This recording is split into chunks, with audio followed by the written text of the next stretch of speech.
Iya. Beri salam pada ibu. Assalamualaikum warahmatullahi wabarakatuh. Waalaikumsalam warahmatullahi wabarakatuh. Silakan duduk. Untuk memulai pembelajaran kita pada hari ini, sebaiknya kita berdoa. Silakan David pimpin doa anak. Sebelum mulai pelajaran pada hari ini, mari kita berdoa menurut agama masing-masing. Berdoa mulai.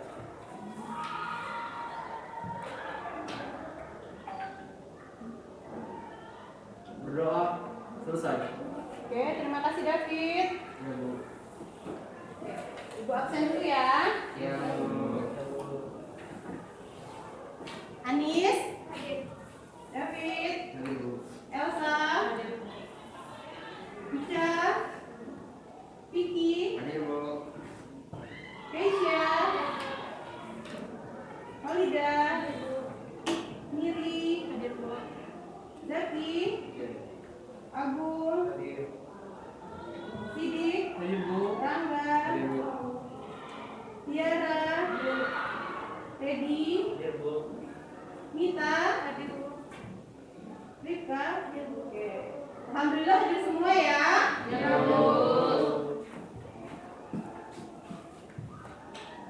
Apa kabar kalian hari ini, sehat?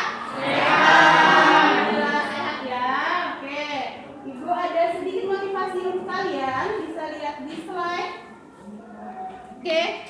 Yang pertama, jangan kata Muhammad Ali itu jangan menyerah, jangan menyerah, menderita sekarang dan hidup sebagai juara nantinya. Maksudnya apa? Pada saat sekarang kalian banyak tugas, banyak PR yang harus kalian lakukan. Itu kalian akan sekarang menurut kalian mungkin kalian menderita, tapi nantinya kalian akan mendapatkan hasil yang lebih baik. Ya, ini juga apa? Kalian kenal kan Albert Einstein? Kenal? Oke. Dia mengatakan bahwa hidup itu seperti sepeda. Jadi kayak kalian mengayuh sepeda. Oke? Kalau kalian harus mengayuh sepeda lebih keras lagi, lebih kencang lagi. Ya, itu juga belajar lebih keras lagi untuk menggapai cita-cita kalian. Kayak kalian logikanya kalian mengayuh sepeda itu kan kalau kalian nggak mengayuhnya kalian akan jatuh. Ya? Jadi bagaimana caranya kalian untuk mencapai cita-cita kalian berusaha lebih keras lagi, dan akhirnya nanti insya Allah kalian semua akan menjadi orang yang sukses dan membahagiakan orang tua. Oke? Ada yang masih ingat pembelajaran minggu lalu? Oke, silakan Ica. Pembelajaran minggu lalu kita mempelajari tentang kelompok sosial, di mana kelompok sosial merupakan kesatuan atau himpunan manusia yang hidup saling berdampingan dan karena memiliki hubungan timbal balik dan saling mempengaruhi satu sama lain, atau yang biasa kita sebut dengan makhluk sosial. Oke, ada yang menambahkan? Ada yang masih ingat lagi? Oke, Elsa silakan. Tentang bentuk-bentuk kelompok sosial, yaitu kelompok primer, kelompok sekunder, kelompok formal, informal, terus organisasi kemasyarakatan, kelompok keanggotaan, kelompok interaksi, pertambahan, dan paguyuban. Oke, udah paham semua ya kelompok sosial ya? Oke. Kemarin kita udah belajar kelompok sosial. Di dalam kelompok sosial kita melakukan interaksi kan? Ya kan? Ada hubungan timbal balik kan? Ada. Iya. Nah, di dalam hubungan timbal balik itu kalau terjadi masalah, iya. Terus apa itu masalah sosial? Kita akan pada pertemuan kali ini kita akan membahas mengenai masalah sosial ya. Oke, apa itu masalah sosial? Ada yang bisa jelaskan? Oke, tujuan pembelajaran kita masalah sosial ya. Tujuan kita belajar hari ini melalui pendekatan saintifik dengan menggunakan model pembelajaran problem-based learning. Dalam memberi materi sosial, peserta didik kalian dapat menganalisis permasalahan dan dapat merumuskan upaya penyelesaian masalah sosial. Ingat ya tujuan pembelajaran hari ini ya. Menganalisis, terus kalian bisa mencari upaya penyelesaian masalah sosial. Oke. Untuk mengetahui apa itu video berikut ini.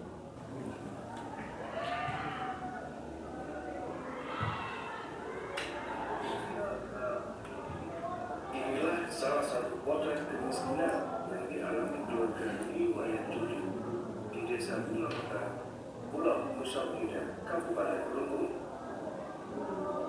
Di Wayan Juli tinggal di sebuah rumah kecil berukuran kurang lebih 2 kali 3 meter yang kondisinya sangat memprihatinkan.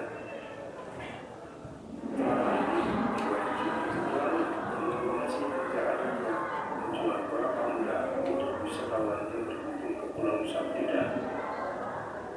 Namun saat ini sudah lebih dari 8 bulan anak tidak bekerja dan hanya menjadi petani tunggal di desanya. Sehingga untuk memenuhi kebutuhan sehari-hari, ia terpaksa menunggu bantuan yang diberikan pemerintah daerah selama masa pandemi COVID-19 ini. Dalam sektor pariwisata dalam pandemi COVID-19 ini juga dirasakan.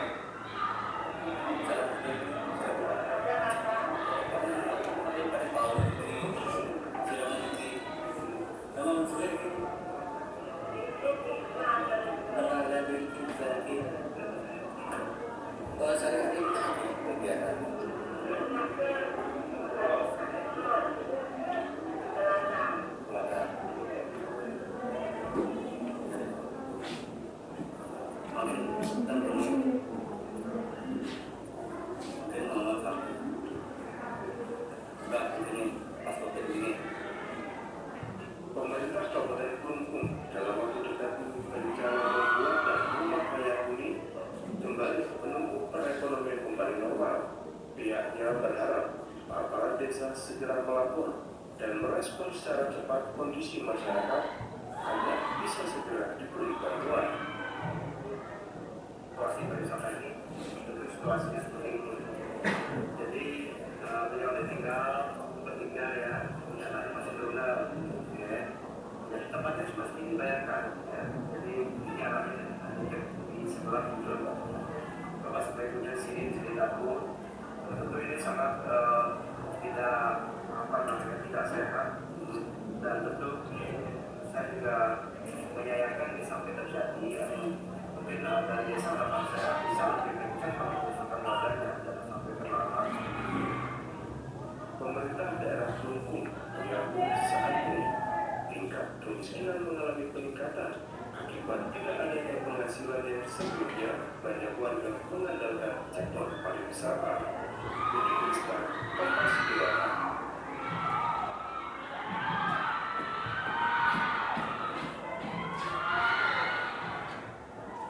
Oke, udah kalian lihat saksikan video tadi ya? Ya. Oke, ada yang bisa menjelaskan tentang isi video tadi?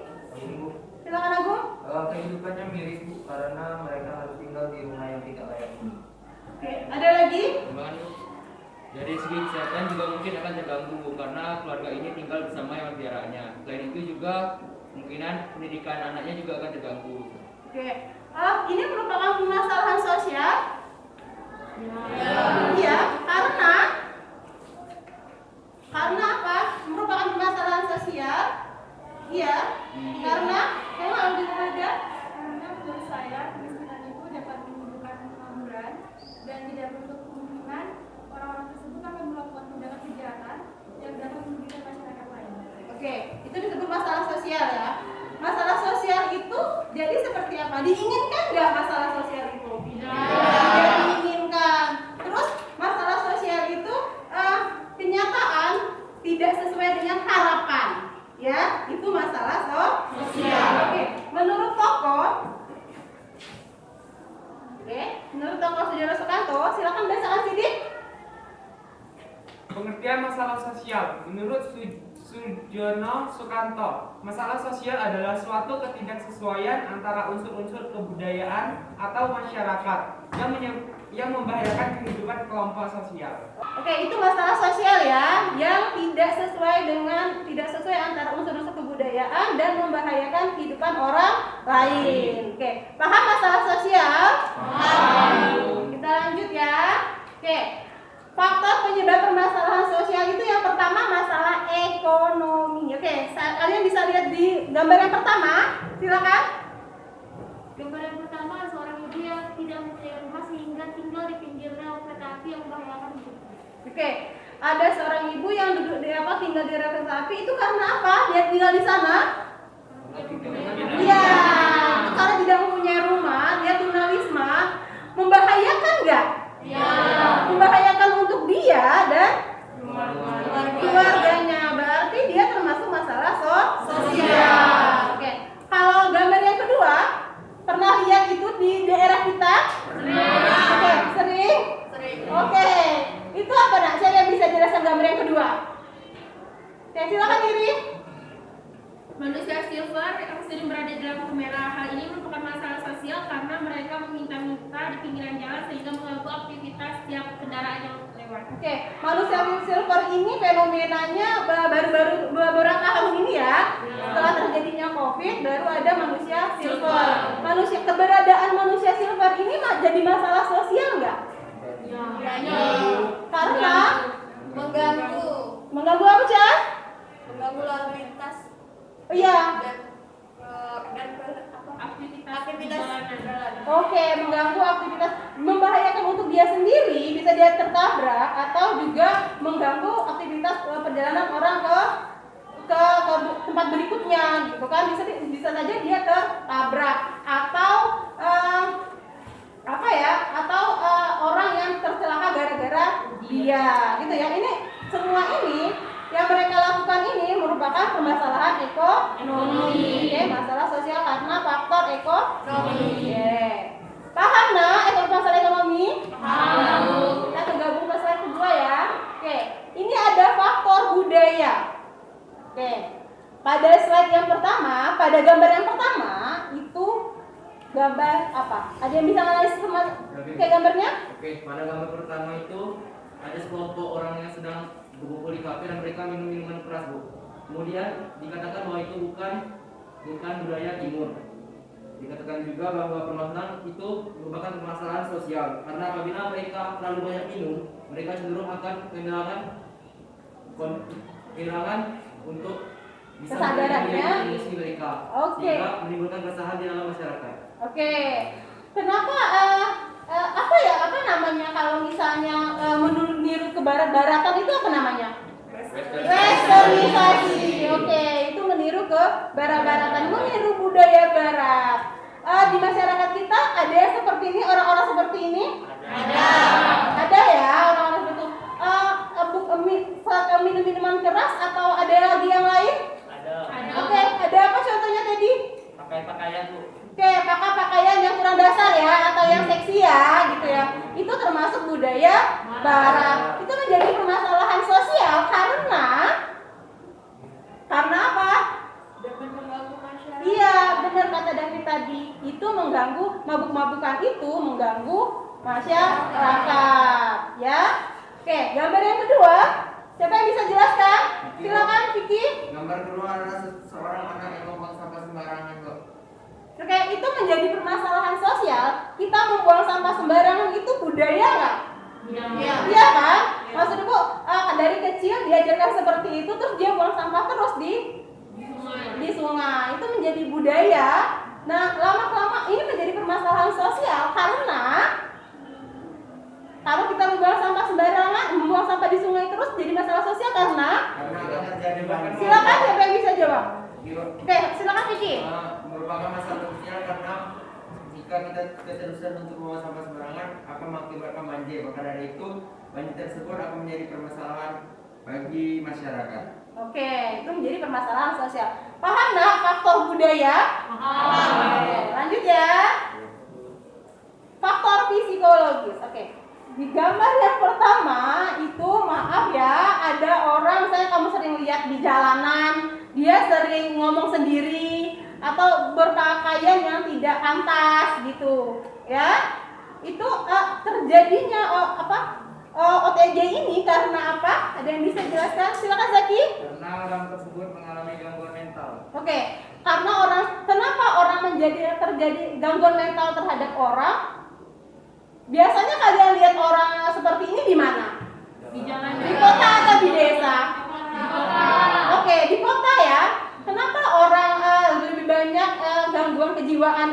kota karena bisa jadi oh iya nih silakan. Karena di kota banyak tuntutan dan juga lapangan pekerjaan yang kurang sehingga mereka susah untuk menghidupi diri mereka masing-masing dan juga mereka terlantar dan membuat mereka tertekan dan stres sehingga dapat menyebabkan mereka terkena gangguan mental. Oke, bisa jadi benar kata Anis. Kehidupan di kota itu kan yang pergi pagi, pulang pagi itu juga ada saudara ibu yang dia pergi anaknya belum bangun, dia pulang anaknya pun sudah tidur, gitu ya. Dan di kota juga tuntutan pekerjaan itu sangat susah sekali, bebannya sangat berat sekali. Oke, kemudian beberapa orang banyak terjadi OTG ini, ya. Oke, selain itu juga ada gambar yang kedua. Oke, silakan Keisha. Gambar yang kedua ini gambar apa Keisha? Gambar kedua itu adalah tokoh yang bernama Lia Eden. Dia itu adalah seseorang yang membuat agama baru yang bernama Salamullah. Agama itu merupakan penyatuan dari beberapa ajaran yang didalaminya. Contoh ajaran itu seperti memakan babi itu halal, terus itu melakukan ritual penggundulan rambut dan pembakaran tubuh. Oke, yang dilakukan Lia Eden ini merupakan faktor psikologis yang membuat dia mengatakan bahwa saya itu mendapat wahyu dari Tuhan dan mendapat wahyu dari Jibril gitu ya. Terus dia menganggap dia itu tokohnya loh. Dia menyatukan semua agama dan dia menganggap semua agama itu benar gitu ya. Dan ini termasuk penistaan agama Islam juga kan, bahwa dia mengatakan bahwa kita sholat itu bisa pakai bahasa lain selain bahasa Arab, gitu ya. Terus dia yang paling parahnya dia membakar tubuh untuk pengampunan dosa. Oke, ini faktor. Dan Lia Eden ini juga dia mempengaruhi orang lain untuk ikut ajaran dia. Oke. Kedua faktor psikologis ini paham? Paham. Oke, ini faktor psikologis ya. Oke, lanjut ya. Oke, ada faktor biologis. Nah, ini kamu sudah tahu kan? Oke, gambar apa? Silakan Anis. Virus corona ini dapat disebut sebagai masalah sosial karena virus ini menyebabkan banyak sekali kerugian bagi kita. Salah satunya adalah masyarakat yang banyak meninggal akibat virus ini. Lalu program pemerintah yang menyebabkan banyak sekali perubahan seperti belajar di rumah ataupun bekerja dari rumah sehingga menyebabkan permasalahan sosial dan juga banyak masyarakat yang kehilangan lapangan pekerjaan mereka.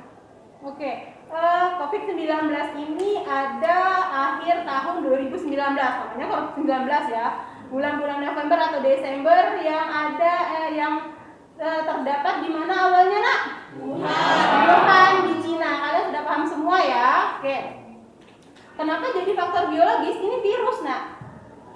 Jadi dia menyebarnya sangat cepat sekali di Indonesia. Bahkan di Indonesia ini awal-awal 2020 itu sudah cukup banyak sekali orang-orang yang terinfeksi virus corona. Bahkan ada yang meninggal dunia. Ya, hampir 1000-an lebih kan yang meninggal dunia karena virus corona ini. Oke. Di daerah kita alhamdulillahnya pada saat sekarang sudah 0 ya.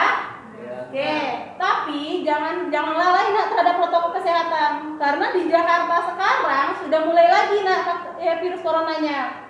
Kan? Terus Ibu baca di Kompas kemarin bahwa virus corona ini akan lebih banyak lagi di bulan Desember. Karena di bulan Desember itu mobilitas sosial lumayan banyak kan? Ada Natal, ada Tahun Baru. Ya. Jadi kita harus menjaga protokol kesehatan, mengikuti protokol kesehatan. Janganlah lalai. Oke. Penanggulangan virus corona ini sudah kamu dapatkan? Kemarin kamu di apa? Oke, alhamdulillah kita karena kata Mas Menteri itu kita harus masuk full semuanya, ya kan? Jadi kita semuanya divaksin. Terus ada beberapa cara yang kita lakukan untuk protokol kesehatannya. Ada apa aja? Oke, silakan Sidik. Silakan Teddy. dengan melaksanakan 5M, Bu. Oke, apa aja 5M tadi? Menggunakan masker, menjaga jarak, mencuci tangan, mengurangi mobilitas, dan membatasi mobilitas. Oke, paham? Ingat ya kata-kata tadi ya. Oke, jangan lalai terhadap protokol kesehatan. Oke. Dari kesemuanya ada yang ditanyakan?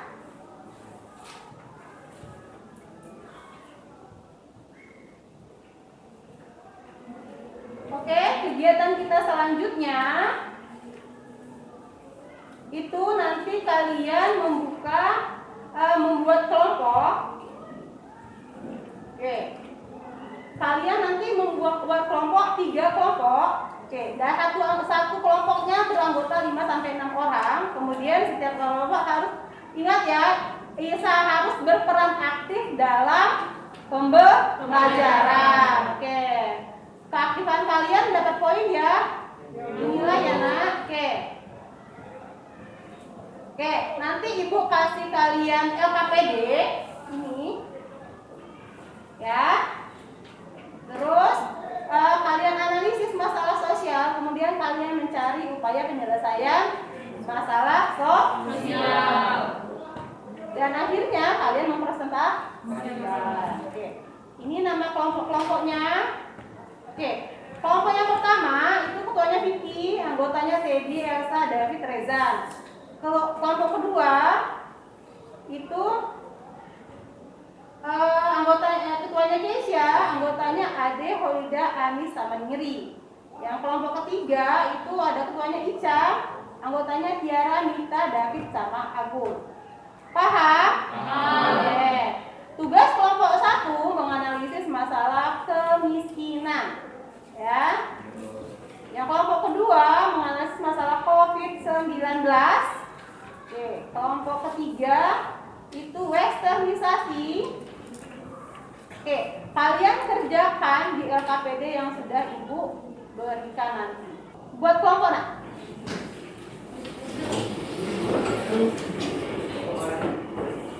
Oke, satuin aja. Oke, ayo. Oke, pelan-pelan. Ingat ya, keaktifan ibu nilai.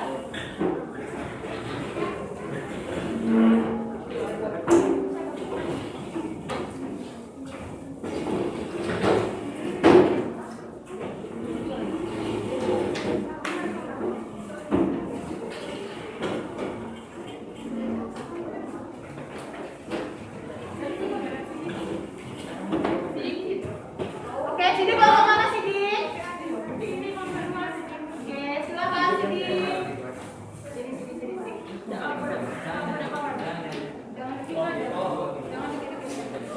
Tetap jaga protokol kesehatan, masker jangan dilepas ya. Oke, kelompok 1. Kelompok 1 mana? Oke.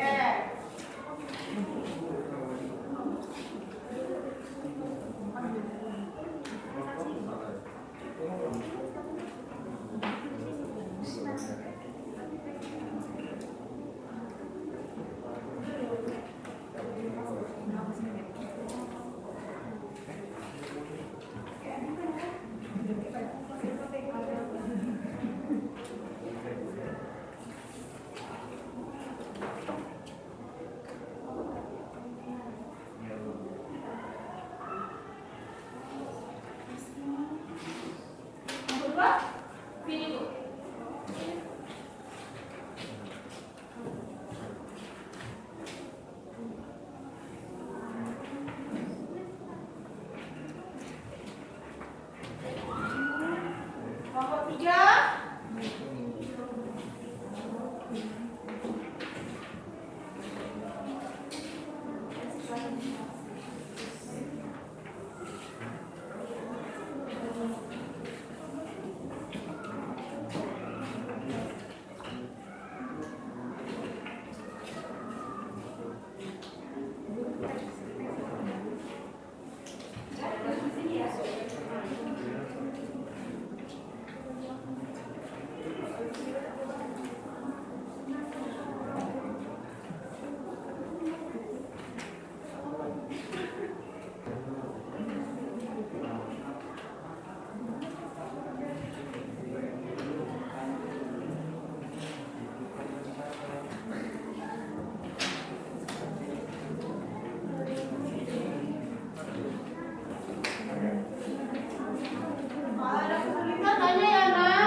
Kayak biasa ya, kalian bisa menggunakan HP kalian ya.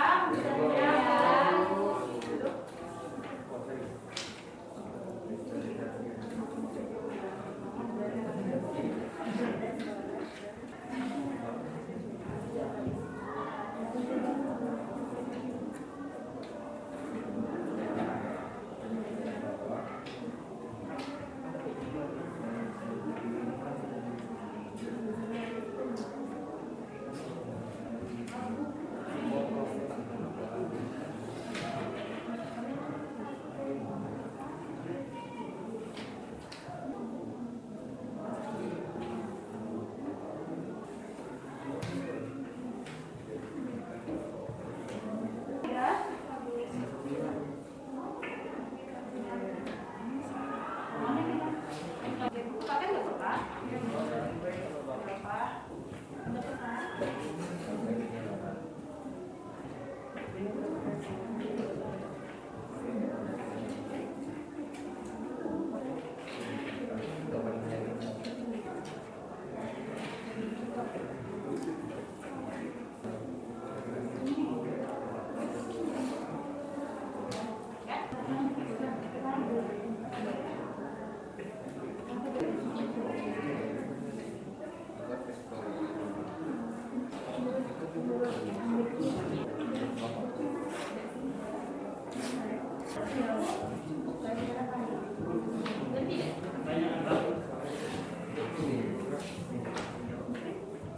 Oh ya, mau Tiara?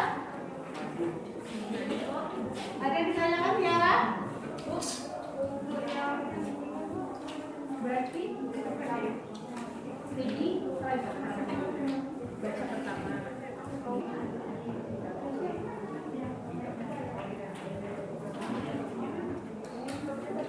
Enggak, selain ini ada representasi, ada yang lain.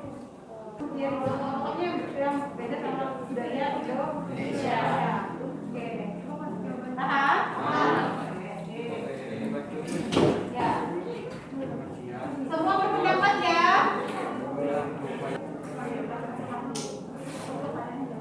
Oke, sudah? Semuanya sudah? Oke, kelompok 1 bisa maju?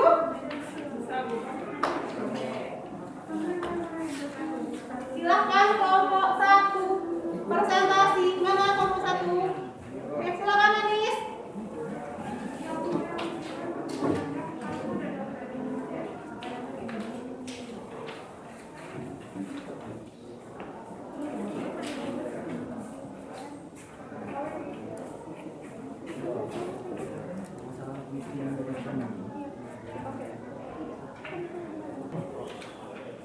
Kelompok 1 kemiskinan ya. Iya, Bu.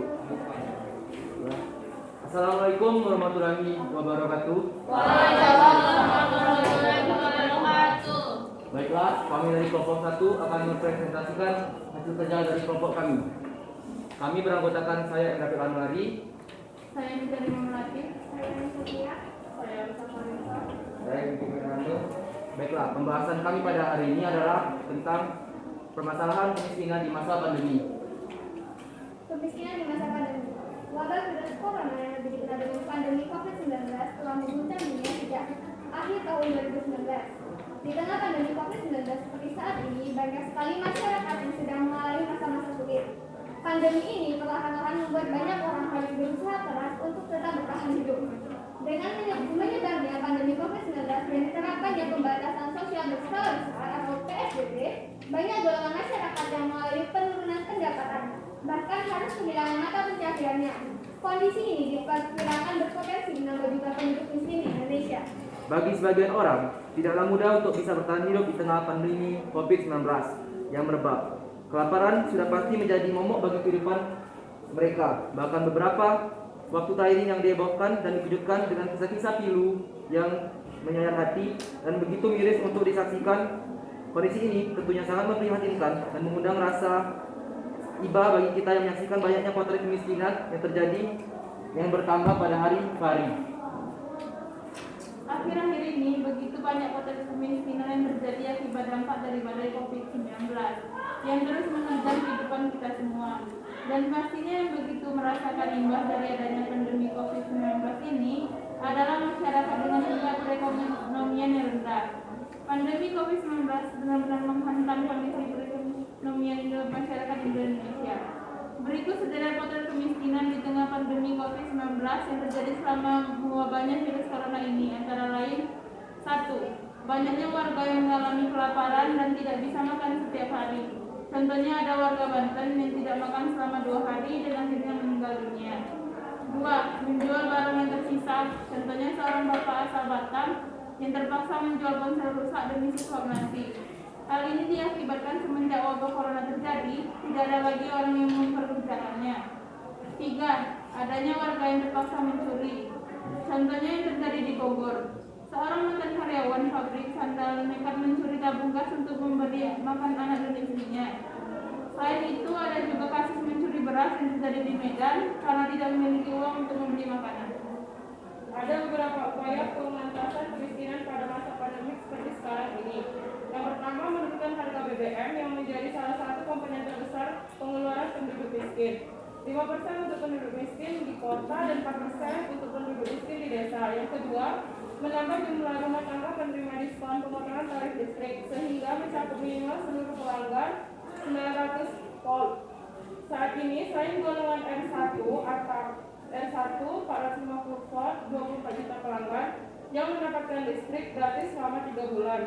Golongan rumah tangga R1 900 volt yang mendapatkan pemotongan 50% hanya sebanyak 7,2 juta pelanggan dari total 22,1 juta. Yang ketiga, menurunkan harga LPG 3 kg yang kebanyakan dikonsumsi oleh masyarakat menengah bawah. Yang keempat, memberikan diskon atau menggratiskan tarif air untuk rumah tangga khususnya di daerah-daerah yang menerapkan PSBB. Yang kelima, meningkatkan insentif bagi petani, peternak, dan nelayan.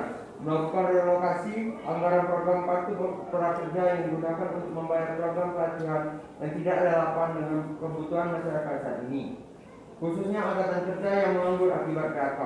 Dengan demikian, dana tersebut dapat dialokasikan untuk memberi bantuan sosial yang lebih dibutuhkan penduduk miskin dan hampir miskin, khususnya dalam bentuk penyediaan kebutuhan pokok. Pada prinsipnya, kemiskinan adalah suatu situasi yang perlu diatasi oleh pemerintah. Oleh karena itu, fungsi pemerintah sebagai pengayom sekaligus pelindung warga negara, semakin sejahtera warga negara akan membangun dan akan semakin meningkatkan modal memperkuat kedaulatan negara. Baiklah teman-teman, mungkin itu adalah penjelasan mengenai permasalahan sosial kemiskinan di masa pandemi dari kelompok kami. Mungkin teman-teman ada yang bertanya, kami akan buka sesi tanya jawab. Oke, ada yang bertanya? Silakan, Edi. Silakan. Apa yang dilakukan pemerintah agar bantuan sosial untuk masyarakat terdampak COVID ini tepat sasaran? Oke, baiklah, terima kasih atas pertanyaannya. Berikan kami waktu untuk menjawab.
Oke, silakan siapa yang mau jawab?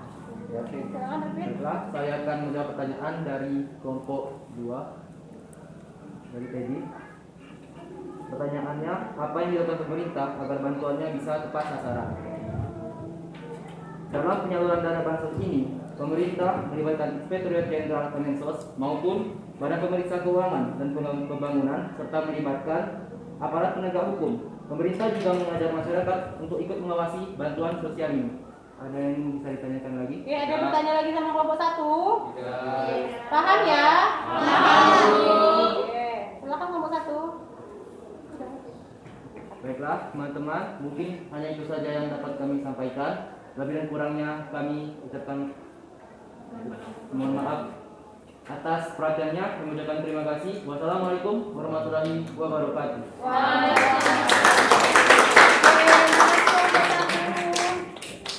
Oke, silakan kelompok 2.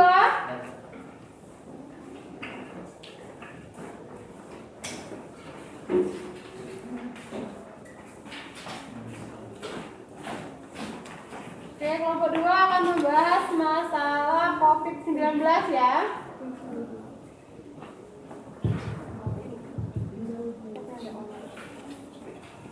Assalamualaikum warahmatullahi wabarakatuh. Waalaikumsalam warahmatullahi wabarakatuh. Kami dari kelompok 2 akan melakukan presentasi hasil diskusi kelompok kami, yaitu tentang COVID-19.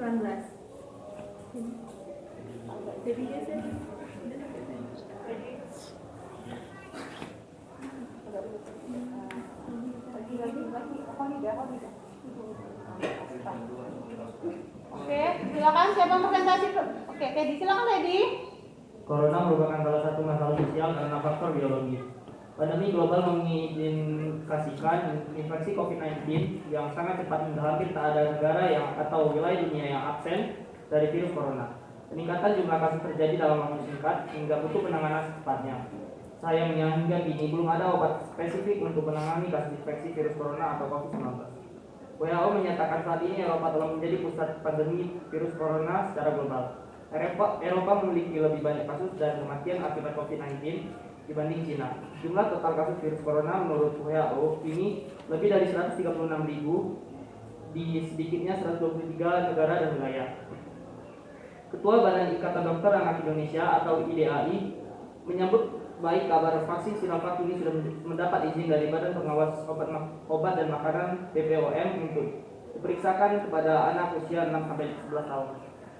BPOM telah menyetujui penggunaan vaksin Sinovac, baik itu CoronaVac dan vaksin COVID-19 Bio Farma untuk digunakan pada anak usia 6-11 tahun.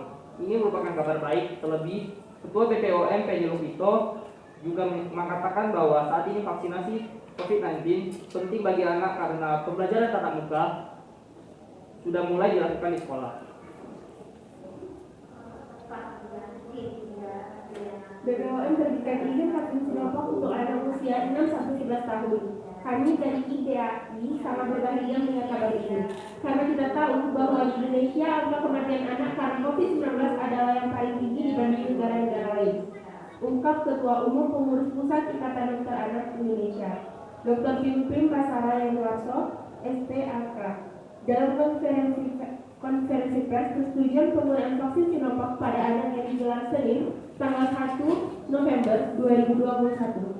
Kendati secara persentase angka kematian anak karena COVID-19 hanya 1,sekian%, tapi kalau itu menimpa anak kita atau saudara kita, itu menjadi 100%. Dapatkan informasi, inspirasi, dan insight. Dalam kesempatan itu, dia berpesan untuk semua orang tua di tanah air untuk tidak ragu-ragu membawa anak-anaknya melakukan vaksinasi COVID-19. Karena anak-anak itu tidak hanya bisa tertular COVID-19, tapi juga bisa menularkan. Ciri-ciri virus corona pada gejala awal mirip flu sehingga kerap diremehkan pasien. Namun, berbeda dengan flu biasa. Infeksi virus corona atau COVID-19 berjalan cepat, apalagi pada pasien dengan masalah kesehatan sebelumnya. Adapun gejala-gejala yang terjadi pada penderita COVID-19, yaitu gejala ringan, kasus infeksi virus corona atau COVID-19.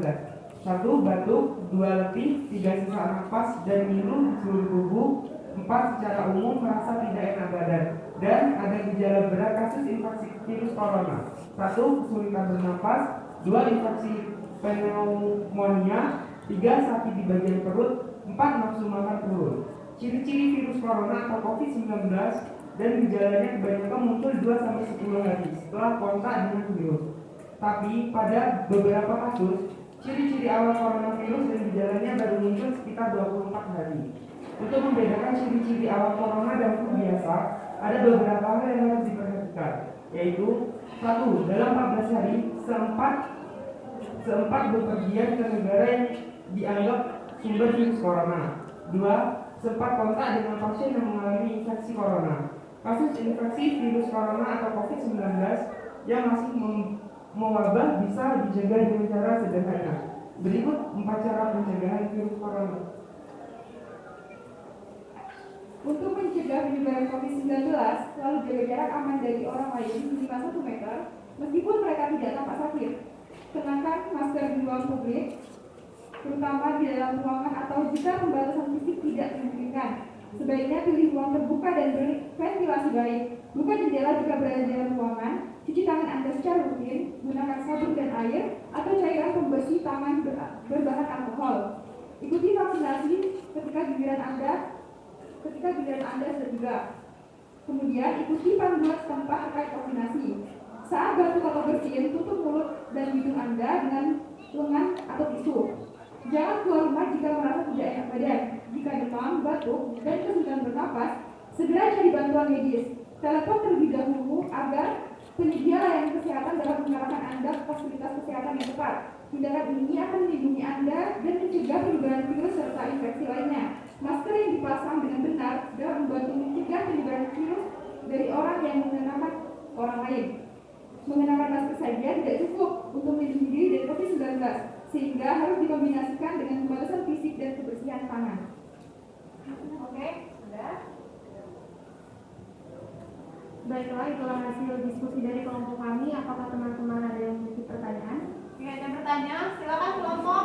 Ya. Silakan. Siapa yang bertanya? Silakan, Nak. Sebelumnya perkenalkan, saya Rifrail dari kelompok 3. Saya ingin bertanya, kondisi seperti apa sih yang menyebabkan seseorang tidak bisa melakukan vaksin? Terima kasih. Oke. Ulangi. Kondisi seperti apa yang menyebabkan seseorang dilarang vaksin? Kondisi seperti apa, kan kita tuh ada orang-orang yang dilarang vaksin ya. Oke, kondisinya seperti apa? Karena tidak semua orang harus bisa divaksin kan. Oke, silakan siapa mau jawab? Oke, siapa yang mau berdiskusi? Oh, berdiskusi dulu. Oke.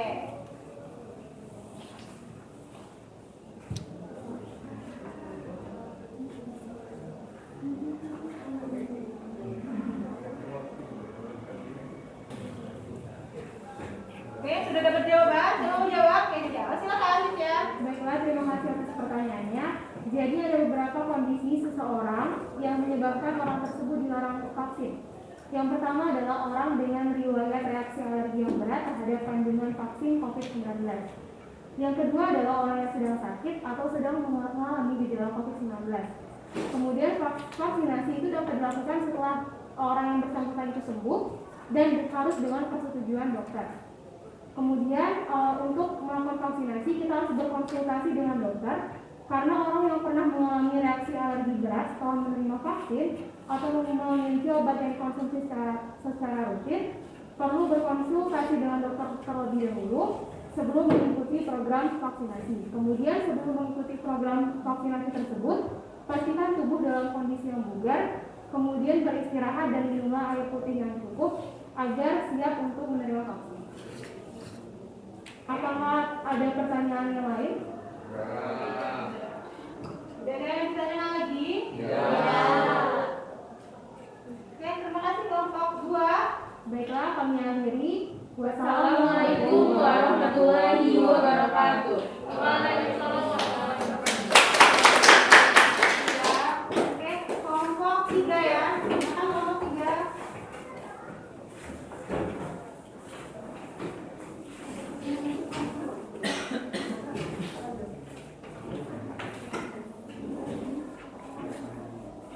Oke, siapa mau presentasi dulu? Jaga jarak.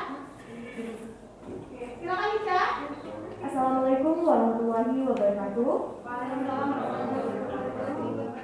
Kami dari kelompok 3 berdiri di sini untuk mempresentasikan hasil diskusi kami atau hasil dari perbincangan kami mengenai salah satu masalah sosial yakni westernisasi. Sebelum kita buka presentasi ini, izinkan kami dari kelompok 3 untuk memperkenalkan diri. Perkenalkan, nama saya Ica. Saya Tiara Budi Destiani. Saya Rifka Angel. Saya Zaki, saya Rangga, saya Agung. Nah, pada waktu ini kami akan mempresentasikan mengenai masalah sosial westernisasi yang akan dibuka oleh teman kami yakni Zaki Audra.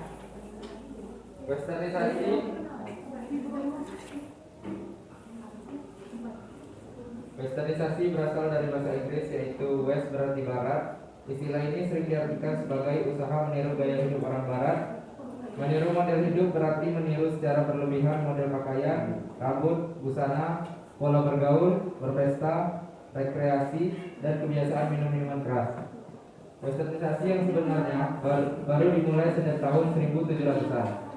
Muncul sebuah hubungan baru antara Islam yang dibawa pemerintah Utsmani dengan Barat. Pada awalnya, proses westernisasi waktu itu berjalan dengan lamban. Selama abad ke-18, interaksi antara peradaban Islam dengan Barat sangat terbatas. Dalam bidang fikih, tampak tidak ada perubahan, sehingga dapat dipahami bahwa politik Utsmani mempertahankan pola pikir dan kebiasaan yang tradisional. Hanya beberapa birokrat kesekretariat yang menguasai bidang administrasi mulai terbuka terhadap kebiasaan dan ide-ide Barat. Saya akan menjelaskan tentang faktor-faktor penyebab westernisasi. Westernisasi dipengaruhi oleh berbagai faktor sebagai berikut. Yang pertama yaitu masyarakat yang bersifat konsumtif terhadap produk luar negeri. Berikutnya, masyarakat kita cenderung lebih bangga menggunakan barang-barang yang merek luar negeri, misalnya produk sepatu Adidas, Mercedes, Nike, dan lain-lain. Dan berikutnya adalah pengaruh perkembangan teknologi informasi. Zaman teknologi masa kini, media massa seperti Facebook, Instagram, YouTube, dan lain-lain, informasi tentang gaya hidup Barat sangatlah bebas, sehingga masyarakat Indonesia meniru gaya hidup kebarat-baratan atau yang kita kenali dengan westernisasi, seperti gaya rambut, gaya berbusana, dan gaya pergaulan, dan lain-lain. Nah, dari apa yang disampaikan oleh teman saya tadi, mengenai westernisasi ini pastinya memiliki beberapa dampak, baik itu dampak positif maupun dampak negatif.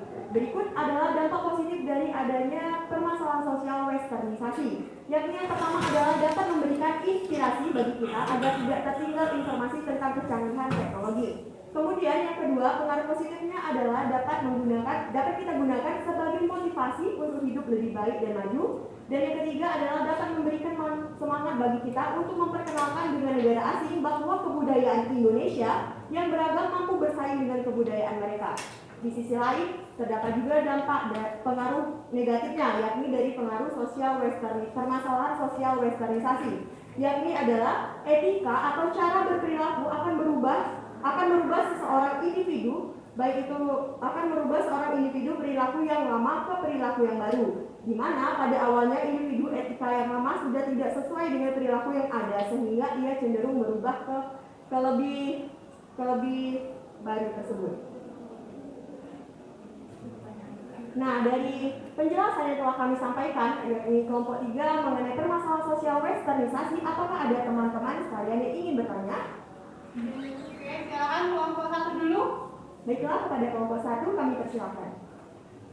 Perkenalkan, nama saya Ridwan Murni dari kelompok 1. Izin bertanya, apa yang harus dilakukan keluarga untuk mengatasi pengaruh negatif westernisasi? Terima kasih kepada kelompok 1. Kami meminta waktu untuk berdiskusi mengenai pertanyaan dari kalian.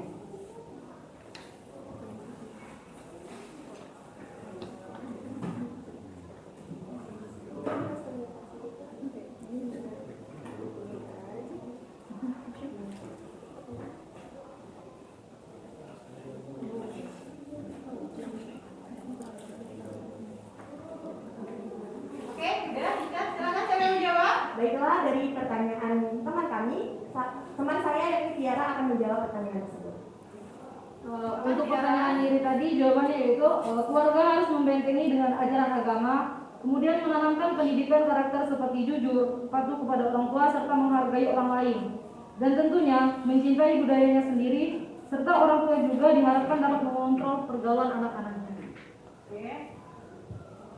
Ada anggapan kelompok 1? Sudah jelas? Cukup. Oke, silakan kelompok 2 yang bertanya.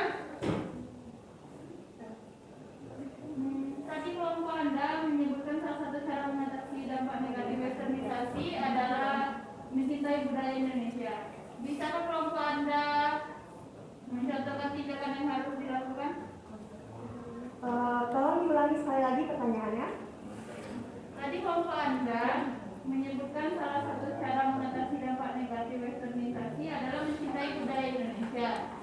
Bisakah kelompok Anda mencontohkan tindakan apa yang harus dilakukan? Baiklah, terima kasih kepada teman kami. Salah satu upaya yang dapat kita lakukan untuk mengatasi hal tersebut yakni adalah dengan menerapkan beberapa pembelajaran mengenai budaya bangsa Indonesia, baik itu dari budaya tari, kemudian budaya musik, sehingga mereka akan secara otomatis kita akan mengedukasikan mengenai penerapan bahwa budaya bangsa Indonesia adalah budaya bangsa yang harus kita banggakan, yang harus kita bangga sendiri dalam memilikinya. Apakah sudah cukup? Cukup. Apakah teman-teman sekalian masih ada yang ingin bertanya? Baiklah. Kami izin menambahkan sanggahan dari jawaban dari kelompok 1 tadi. Oke, silakan Dedi. Jadi untuk kita harus mengenalkan budaya Indonesia ke negara lain. Tak hanya mengenalkan budaya di negara sendiri, kita juga bisa membawa budaya negeri Indonesia ke negara lain. Hal ini bisa kita lakukan saat berkunjung, bersekolah, atau bekerja di luar negeri. Cara sederhananya, gunakan pakaian khas Indonesia, misalkan batik atau songket. Dengan begitu, orang-orang di sana mungkin akan tertarik dan bertanya tentang apa yang kamu kenakan. Saat ini sudah banyak teknologi yang memungkinkan kita berhubungan dengan orang di seluruh dunia, misalnya sosial media atau YouTube. Kita bisa mengunggah konten-konten berisi kekayaan budaya Indonesia. Dari sinilah mungkin budaya Indonesia akan banyak dikenal di negara lain. Terima kasih. Terima kasih kepada teman kami tadi atas penambahan untuk jawaban dari kelompok 1. Baiklah, kami dari kelompok 3 mohon maaf apabila terdapat kekurangan, dan semoga ilmu yang kami sampaikan maupun ilmu yang kami bagikan kepada kalian semua dapat bermanfaat. Lebih dan kurang kami tutup. Wassalamualaikum warahmatullahi wabarakatuh. Waalaikumsalam warahmatullahi wabarakatuh.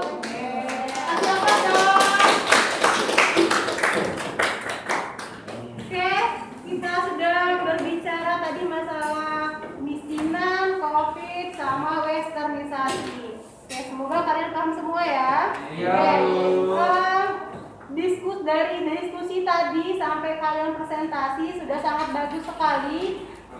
Pertemuan berikutnya ditingkatkan lagi, ya, yang bagusnya dipertahankan. Oke, sekarang kalian boleh ke posisi semula.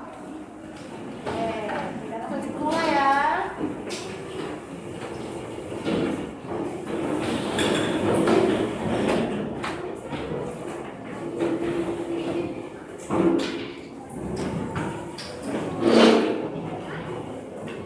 Sudah siap?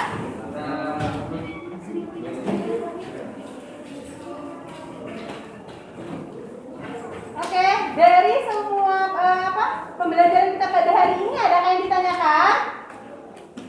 Oh tidak. Oke, alhamdulillah masih semua paham semua ya. Untuk ibu tahu bahwa kalian mungkin ada yang paham ada yang enggak, tapi nggak jawab gitu. Jadi ibu berikan soal untuk evaluasi. Ya, semua buku disimpan.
Oke, sudah selesai? Sudah, Bu. Sudah semua? Sudah.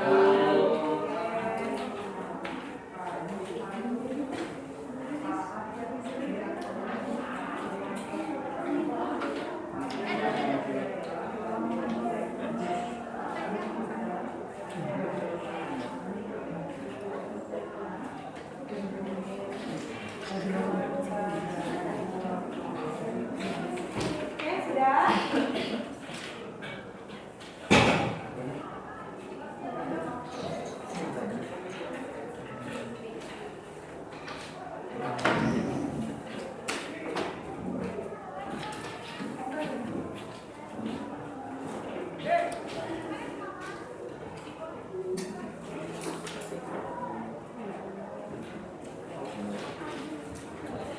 Oke, hasilnya lumayan memuaskan. Oke, hasilnya lumayan memuaskan ya. Ya, ada beberapa mungkin ada beberapa yang keliru saja. Oke, keseluruhannya memuaskan ya. Makasih ya, Nak. Ya, Bu. Oke, pada pembelajaran hari ini, bagaimana pembelajaran pada hari ini? Bagaimana pembelajaran pada hari ini? Silakan Tiara. Pembelajaran hari ini sangat menyenangkan karena Ibu menjelaskan menggunakan PowerPoint serta materinya juga menarik sehingga kami banyak mendapatkan informasi-informasi baru. Oke, terima kasih Tiara. Oke, pada pertemuan minggu depan kita akan membahas masalah dampak dari masalah sosial. Oke, untuk menutup pembelajaran kita pada hari ini, silakan Ibu minta siapa tadi? David ya untuk pimpin doa. Silakan David. Sebelum mengakhiri pelajaran pada hari ini, marilah kita berdoa menurut agama masing-masing. Berdoa mulai.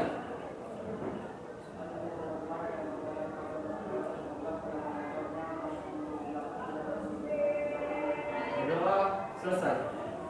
Terima kasih David. Oke, semoga ilmu yang Ibu berikan pada hari ini bermanfaat.